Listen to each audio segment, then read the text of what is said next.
They built a giant gun. Again. But no, this was different. Not like the other giant gun they built or that other giant gun they built that other time. Why? I asked simply. Why not? Came the simple response, and I was led on a tour. Under most circumstances, we would simply be inspecting the planet's defenses, making sure they simply were up to code, and couldn't shatter a planet accidentally 10,000 years from now, to make sure their targeting systems would not miss, to make sure they couldn't cause any severe collateral damage. Humans were a different breed of beast. They made absolutely sure that every single gun could shatter a star in half and never miss. This was nothing but stupid. Even for humans, this was a dumb concept, a dumb execution, just plain fucking dumb. I was shown around the structure and they pointed at the stock of the giant gun. I simply looked at him and asked why. He simply smiled and said, why not? He showed me the giant mechanical arm they crafted out of a Starship factory assembly mechanism. He showed me how it pulled the giant gun's trigger and performed various loading actions, including a demonstration of how it was used to remove a jam. I looked at him and asked him why. He smiled and simply said, why not? He showed me the way the barrel was made and how the barrel had to be replaced after so many shells were fired. He told me the shells it fired were 30-inch high explosive shells. He showed me the firing mechanism and explained how it worked. I looked at him and asked him why. He simply smiled and said, why not? He then showed me the loading mechanism, an obscenely complicated, gigantic mechanical arm mimicking the movements of a human arm as they demonstrated the way the gun was loaded.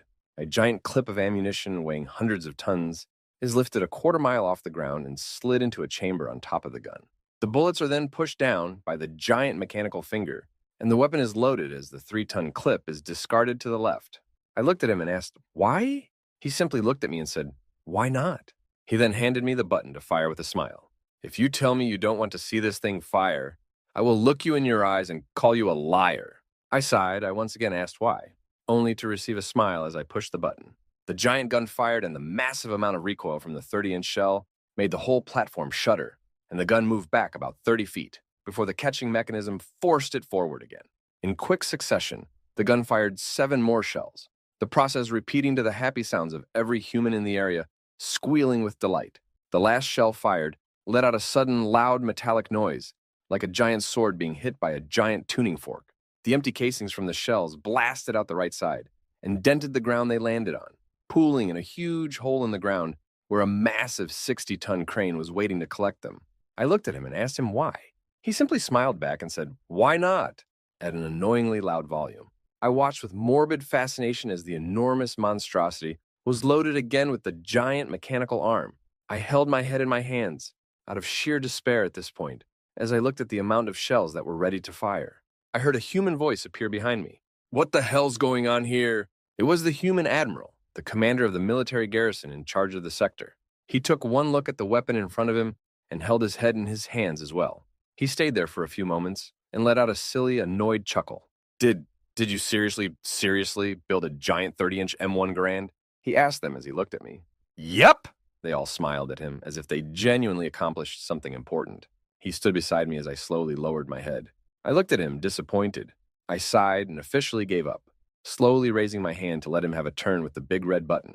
Like an excited child, he pressed it and the weapon went through its firing sequence, ending with a grand and glorious ping. Once again, the assembled crowd cheered with glee, letting out a mighty "Oorah!" as the gun pinged. One final time I asked them why. They simply responded, why not? Sometime later. Why did they do this? It was bad enough they did it the first time I was here. Now they did it again. Only a lot worse this time. A lot worse.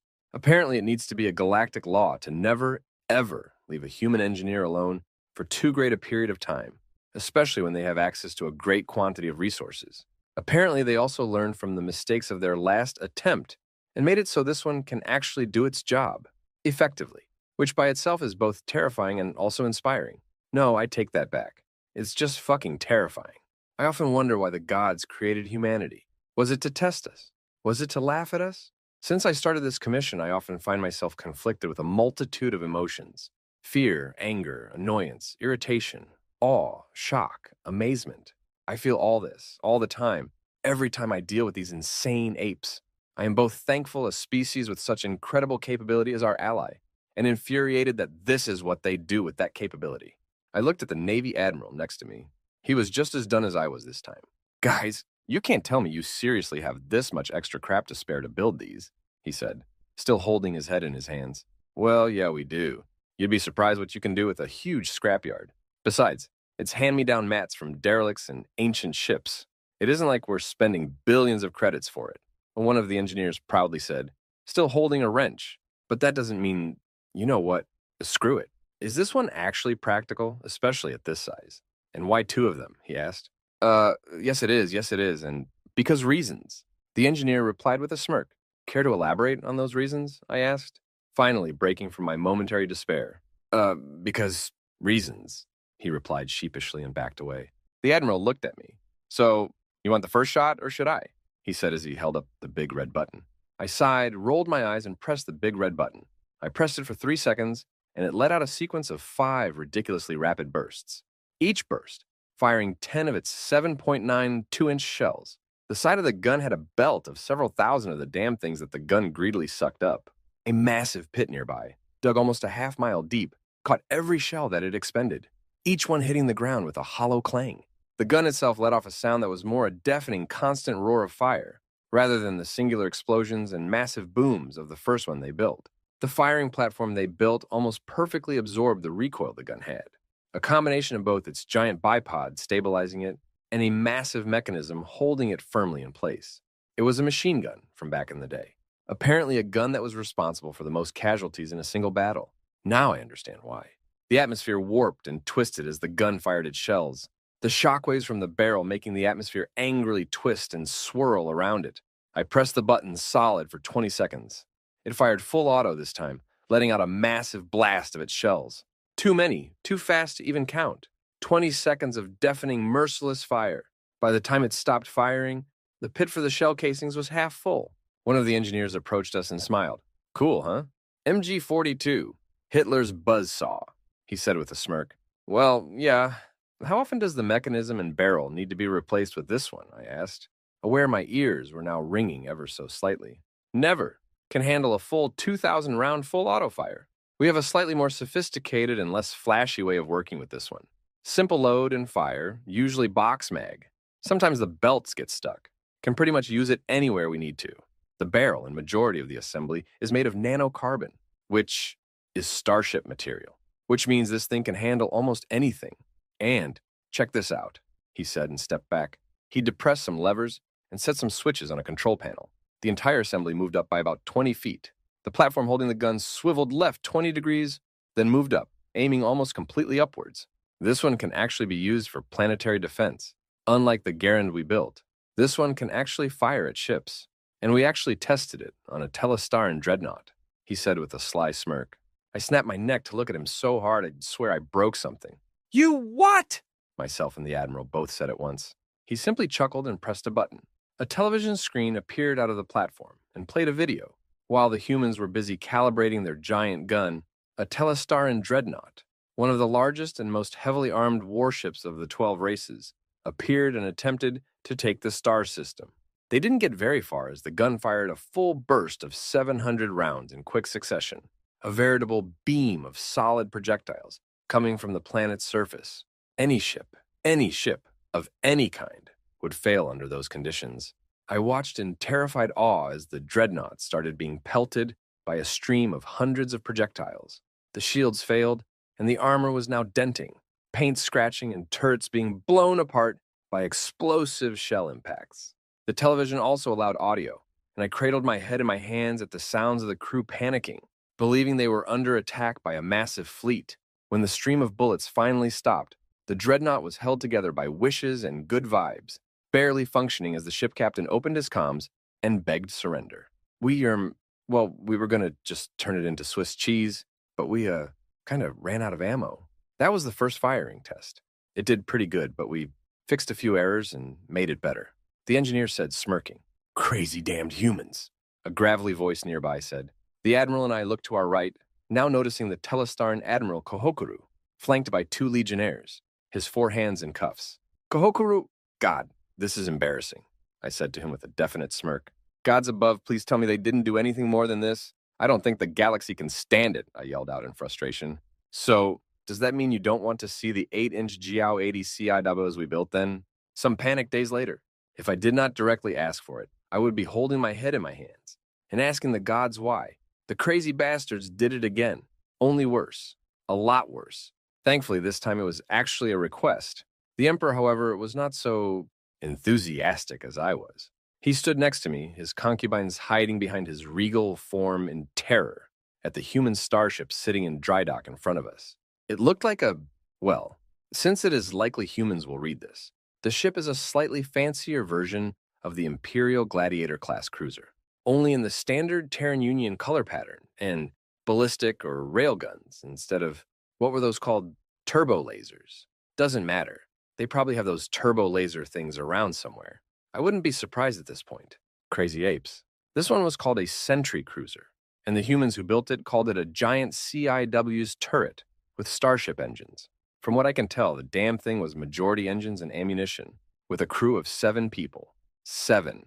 For a cruiser, a ship class normally reserved for crews of up to 500 members. This damn thing only has 7.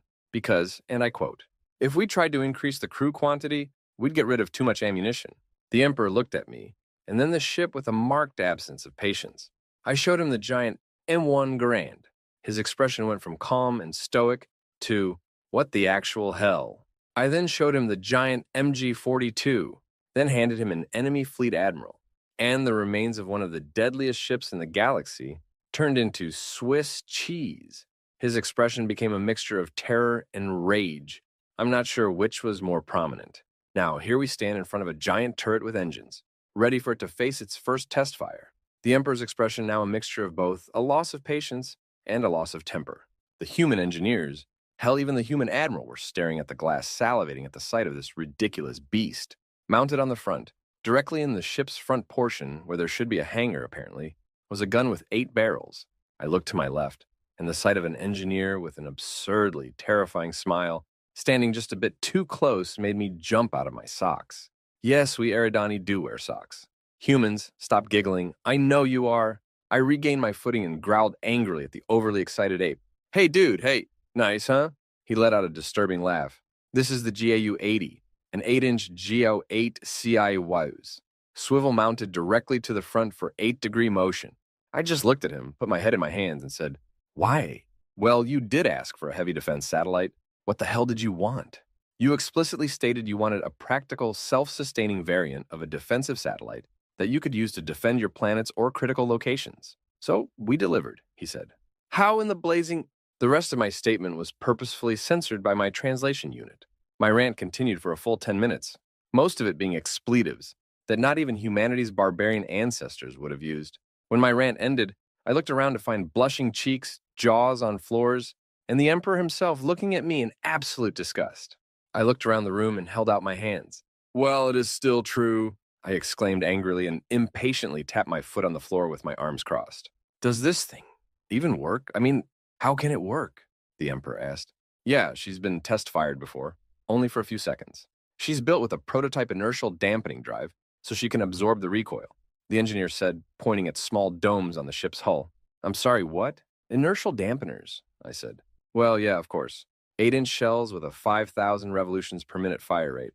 We kind of have to have some dampening system to reduce and absorb recoil. That thing has some serious recoil. So we have to install inertia control systems so it doesn't fly backwards when it fires," he explained calmly. Both myself and the Emperor were wide-eyed now with the prospect of humanity successfully creating inertia dampening systems for large-scale warships, and also terrified that this shit is what they did with them. Out of curiosity, these inertia dampeners, have they been tested yet? I asked. "Well, yeah. Every starship in the fleet has them. I think it's like Gen 5 tech so far. They're mostly used for general-purpose ship movements. Normally, we wouldn't use them for this, but Big DACA requires a big bipod. That's basically what the inertia dampening coils are on this thing. Recoil absorption. It's essentially a giant bipod in stock, just really, really fancy," he said simply and used his holoscreen to show us an older technical blueprint of one. Both the Emperor and I took a deep, frustrated breath. "Okay, we will talk to you about the dampeners later. First, let's see this thing work. Does it have a target, or are you just shooting into space?" the Emperor asked. "Oh, hell no, we got a target. These aren't just standard chemical shell casing. It's a full rotary Gauss-assisted network. It's a GAU 80-inch rotary Gauss cannon," he said. We both looked at him like we'd just seen a ghost. "Don't give me that look," he said, scowled at us, and walked away to the control terminal. So how this works is a Gauss-assisted chemical projectile system. First, a mechanism sends a jolt of energy through a standard Gauss capacitor array in each barrel, then starts the spin. The chemical propellant ignites in the chamber, then gets sent out into the barrel. The Gauss effect then propels the projectile to 5% the speed of light. The small 8-inch slug hits a target with a force of about 8 kilotons of force, the engineer explained as he readied the firing sequence. "Wait, kilotons? Aren't those the measurements for nuclear detonations?" The Emperor squealed in horror. "Well, yeah." The engineer just smiled at us like it was nothing. 8 kilotons isn't much to speak of, to be frank. Most of our ships have warheads in the 25 to 35 megaton yields. That's just the middle distance, though. The TSU New York carries a 185 megaton fusion warhead in its missile bay, he said simply and readied the console. All of the life and soul we had drained from both myself and the Emperor as our skin went pale. The Emperor and I shared a look of petrified fear and made a mental note to visit a temple to pray to whoever we could think of at the time. Even Rakandus, the god of war, would be scared right now. We didn't know exactly who to pray to. Well then, here we go. Primary target, the Lumos asteroid field. Worthless for mining, but great target practice for miners. Pretty good choice, and done. Okay, the engineer said as he typed on the console. "This is Scabbard, ready for fire mission." The radio chimed. "Scabbard, this is Coldheart. Fire mission clear. Strike location sent. Burst fire, 3 seconds, 3 volleys. How copy?" The engineer spoke. A few seconds of silence passed. "Copy fire mission location 22A3.023B. Volley shot 3 seconds, sweep shot by 2 degrees, fire for effect," came the reply. The ship fired itself up, and we all felt the massive beast clunk loose from its moorings. It moved a few hundred meters forward out of its dock and aimed itself at an asteroid field. The barrel mechanism spun itself to ridiculous speed. A perfect cylinder of whirring metal could be seen. The ship's rear engines fired to full throttle with the gun as they let loose the gates of hell. It was a solid beam of projectiles. If I didn't know better, I would swear this was a laser cannon. It fired 3 bursts in rapid succession, the ship moving barely inches as it spat out condensed metal alloy fragments. It suddenly stopped. Winchester, 12 seconds. 13 seconds later, there was no asteroid field. They erased it, out of existence. A bright flash of nuclear light, and then there was nothing but the cold, mildly irradiated empty void. Myself, the Emperor, and his entire retinue then proceeded to pass out. The next few months were spent in secret, talking to the Galactic Council. Upon hearing the yield of their most powerful nuclear weapons, and the fact that every human ship in the void had at least one warhead, the Saranise's longest and most ancient enemy, the Rakandi, surrendered to the Terran Union. If the Saranai did not already have a treaty of alliance with the humans, we likely would have surrendered too. And before you ask, yes, I was allowed to push the big button after I regained consciousness. Bolts of plasma and laser fire darted across the void of space above one of our colony worlds, as our grand fleet fought hard to defend an Alliance colony world. A minor civil war within the Terranian Imperium, resulting in a full-blown galactic conflict. If an ally of the Eridani were not directly on their doorstep, this would be quite enlightening to see. I have always hated war. Maybe that's why humans make me so angry, or nervous, or whatever those emotions are. I looked at my fleet admiral, who was concentrating so heavily on tactical readouts, ordering retreats for badly damaged ships, trying to flank the enemy fleet, or becoming angry when an attempted surprise attack failed.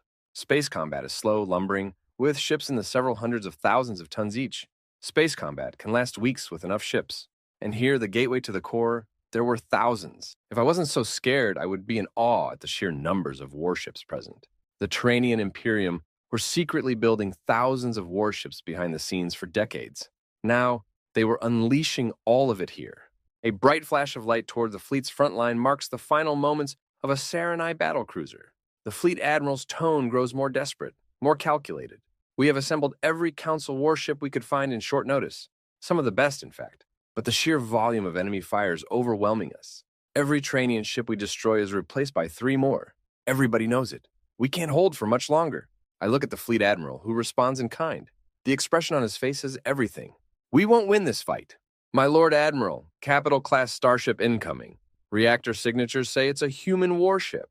One of the crew yelled out from his pulpit on the bridge. "Humans?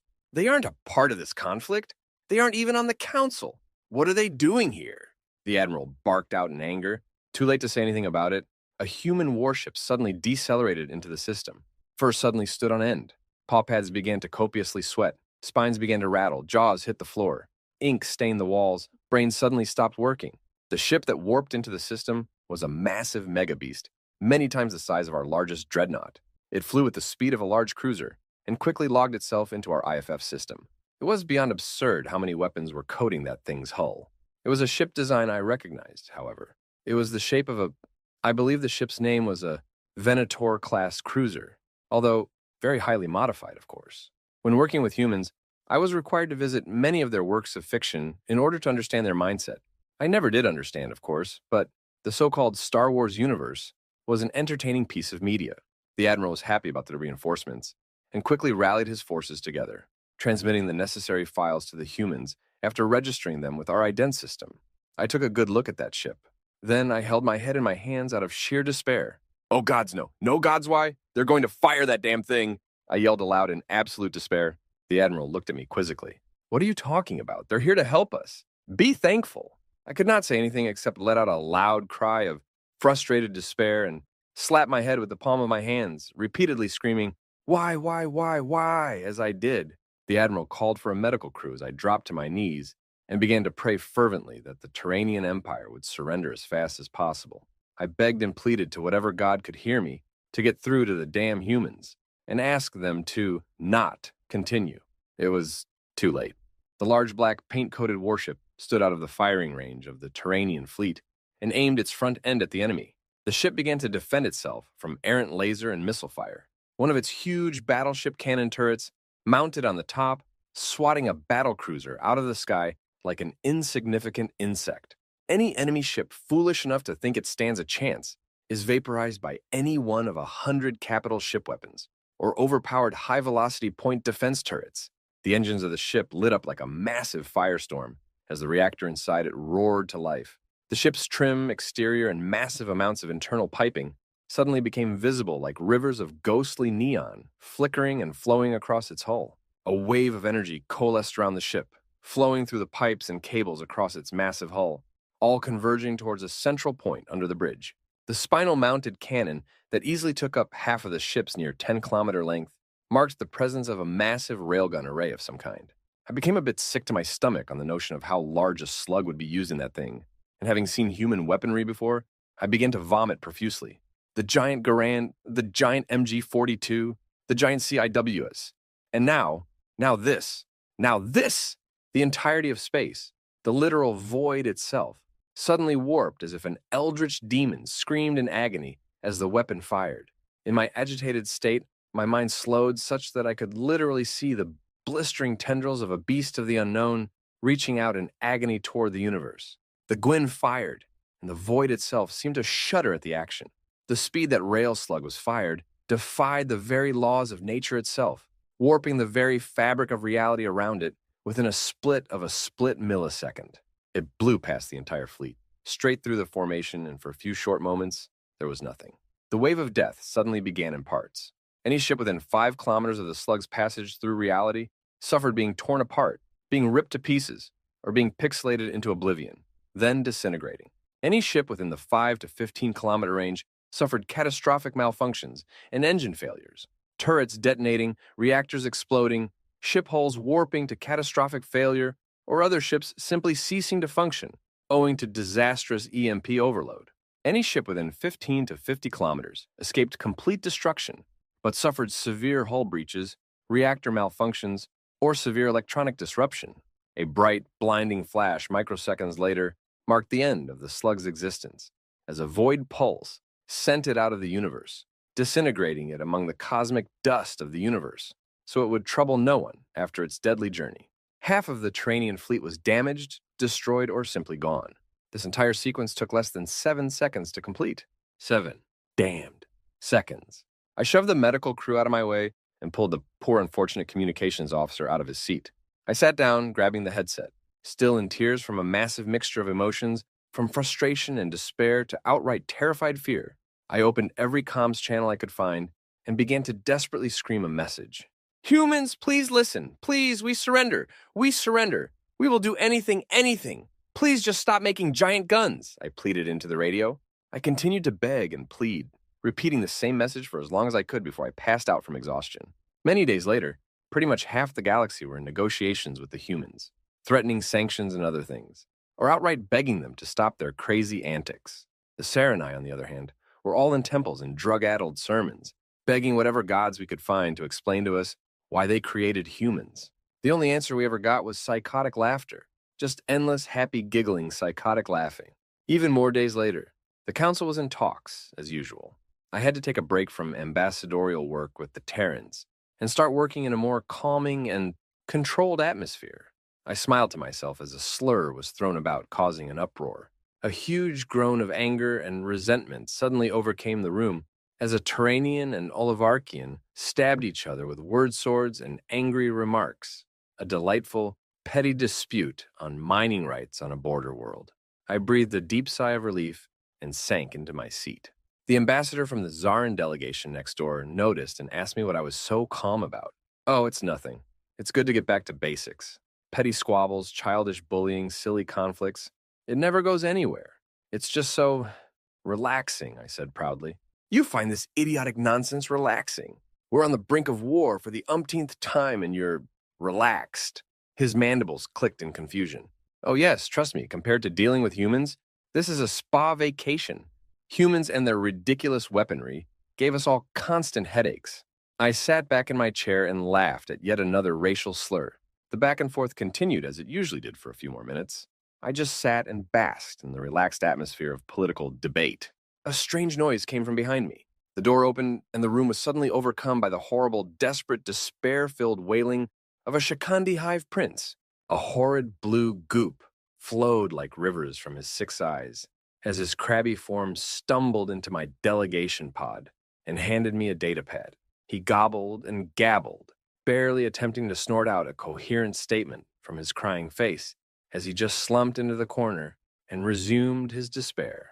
The chamber just looked on expectantly and stared at me, waiting as the Shikandi began using his head as a hammer against the wall. Howie diddy dawa! Was all I could manage to understand from his horrendous wailing. I read the report on the datapad. As I read through each line, my skin tone went from a deep ocean blue to an almost pale snow white. I sank back into my seat and panic began to set in. My hands started shaking, so violently shaking that I couldn't read and had to stop for a few moments. I stood up from my seat and tried to calm down, wrapping my arms around myself to try to stop the shaking.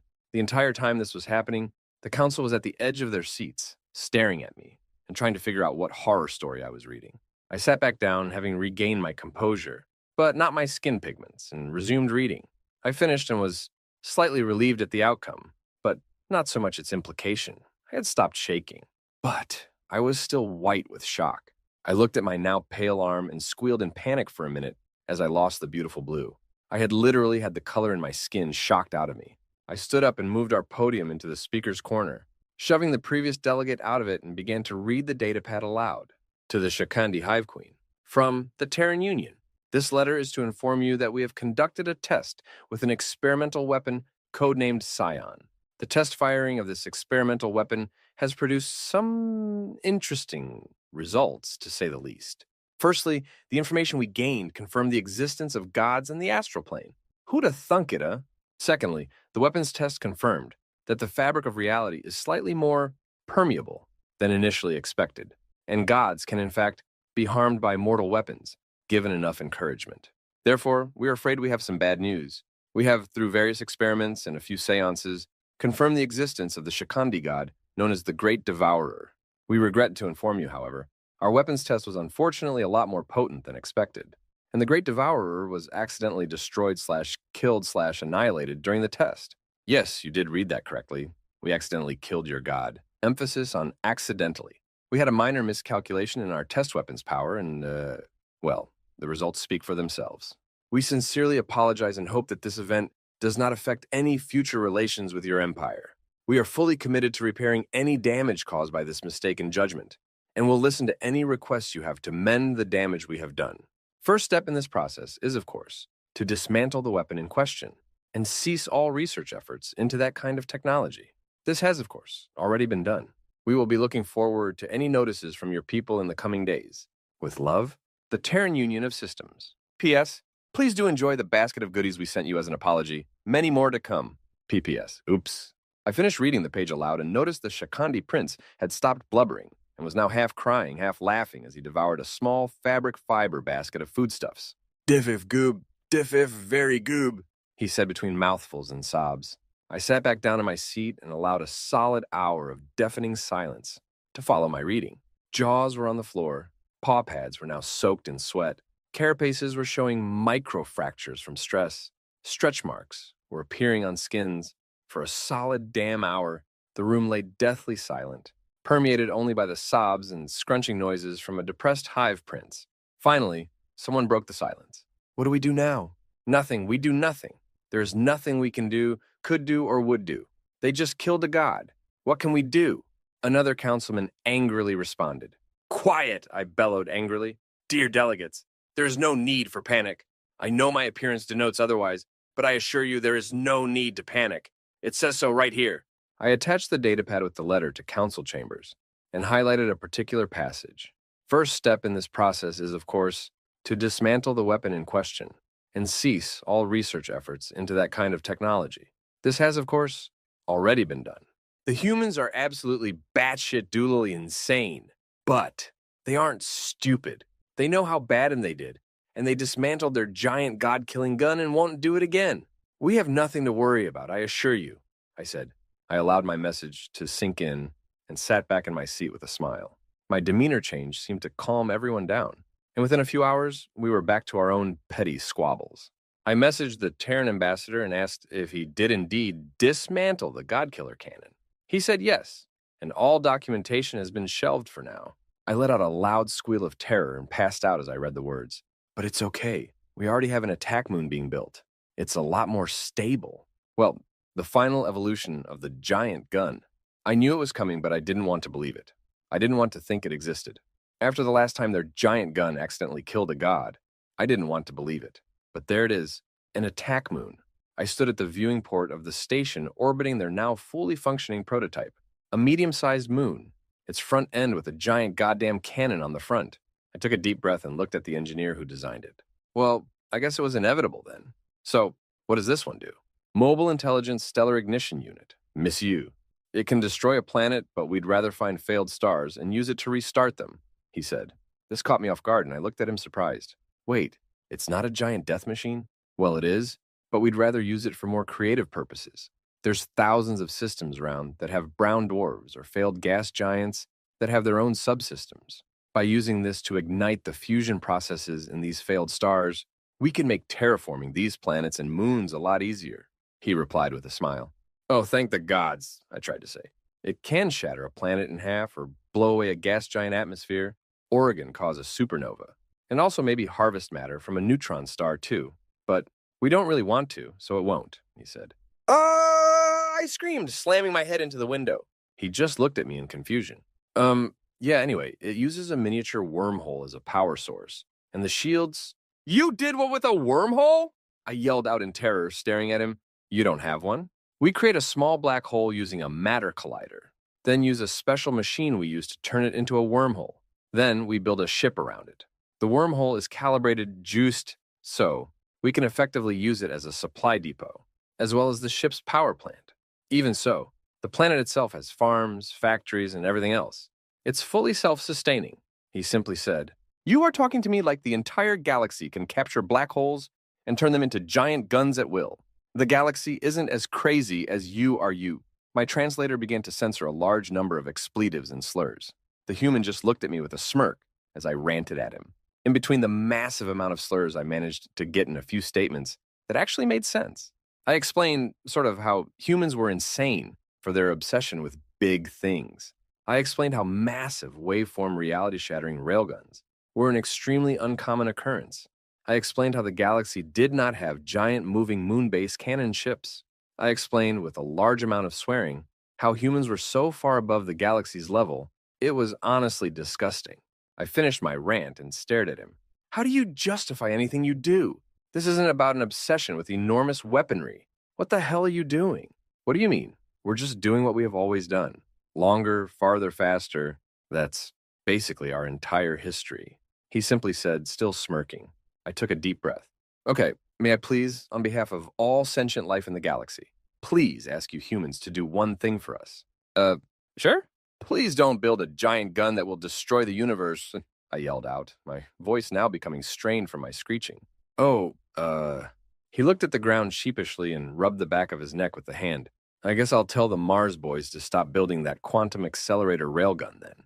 Ha ha ha ha! I yelled and spat more expletives and slurs, along with more breathless explanations of why humans are so insane. I gathered my breath after a solid hour of ranting at them all, a crowd of humans gathering around me as I detailed word for word as to why everyone was so irritated at them. I explained how the warrior caste of the Shakandi were so terrified of humans and their gun obsession that they nearly became Buddhist pacifists. I yelled at them all, explaining how the galaxy has repeatedly come to the conclusion the species needs to be censured or sanctioned, only for us all to do a double take and think it's a bad idea, as humans test fire giant gun number 384. Between expletives, curses, prayers to my gods, if humans had not already killed them anyway, we aren't sure, and racial slurs, I was rapidly running out of breath and developing a migraine. But I soldiered on and continued to explain why the galaxy was so terrifying and how we were concerned they might do something drastic or even crazier and end up all exploding or something. At the end of my rant, one human shyly raised a hand in question. Yes, I responded. So, does that mean we need to stop building the star cannon thingy? He asked. Everyone looked at him, shushing him angrily. I took a deep breath. What? Everyone tried to look away like they knew they were in trouble, doing that all too human thing when they look at the floor, rubbing the back of the neck. Well, you turned a star into a giant gun? I yelled.